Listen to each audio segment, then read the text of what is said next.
So since you had this common habits, right? Yes. So I think a lot of people would like to know, is smoking really such an unhealthy habit? Okay. Smoking, Yeah.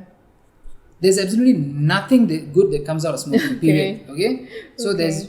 I think my smoker friends will argue. I mean, I know these guys for years, and I tell them, every time I meet them, I'll tell them, bro, you really need to stop. Then they'll tell me, you have no idea how many friends I've made by being a smoker. That's their favorite line. They'll say that. Okay. When I go down to smoke a stick, they'll tell me, oh, that's when I met this guy. He's my friend. Yeah, it's for the like a last 7 common years. topic, right? Correct. And then they will say, I picked it up in the army with my closest buddies. So the so-called benefit you get from smoking seems to be you gain friends. But unfortunately, you gain more of your same kind.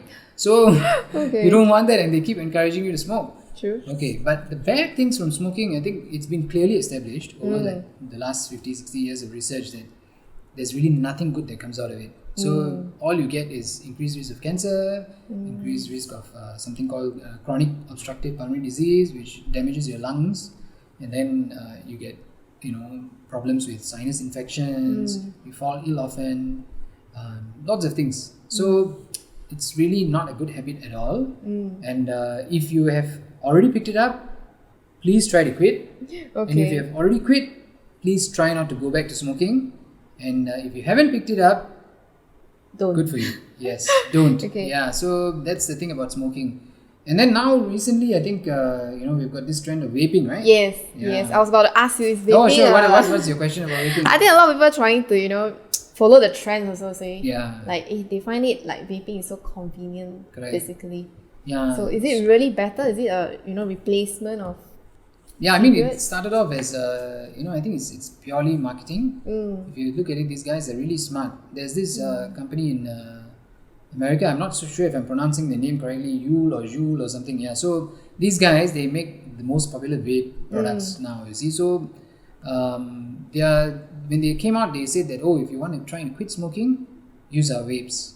So they basically baited millions and millions of fellas who wanted to quit or were thinking of quitting by giving them an option to smoke something else, and then which has less harmful effects.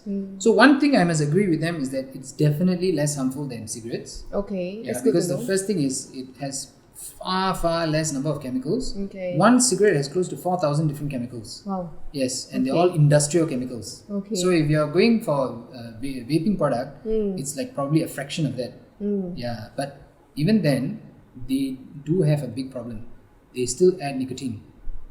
So obviously they're not going to sell you a vape and tell you, bro, you do this for 3 months, you're going to be fine, you don't have to come back and buy more from me, correct? Yes. So they're going to keep you hooked. So what they're going to do, because nicotine technically is harmless to your body except for the fact that it creates dependence.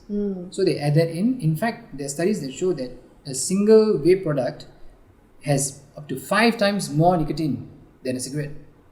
Okay. So they make sure that you get hooked onto it. So that's the problem. Once you pick up vaping, it's going to be very hard to let go of vaping.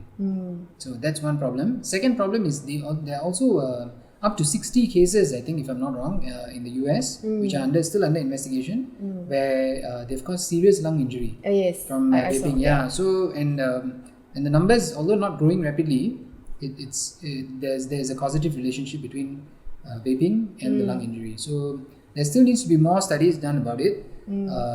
But the addiction aspect of it is Yeah, the definitely, addiction is real. you can't escape it. So the better option for you to quit would be to either see a doctor to get advice, because there are some modern treatments. In the olden days, you had to chew nicotine gum. Now we have other options, and like in our clinic, we do smoking cessation advice, and we give medication. So we usually advocate not going into vaping because it's not really going to help you in the long run. It's just like short term. Yeah, let you get rid of probably the makes you feel better. Yeah. In the short term, basically you're just servicing your own guilt. So after a while, it doesn't really help you.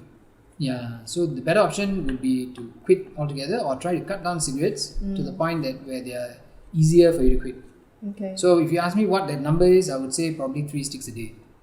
Yeah. So because I find most smokers, they need to smoke one after each meal, or when they need to go to the toilet. Yes, that's Right? where So comes this like is like wake a up very one stick typical, and then correct. So So the range is like 3 to 5 sticks a day. If you get down to that, then it becomes a need basis. That means you need it to do something like, after a meal you need that feeling of smoking, or you to pass motion you need that.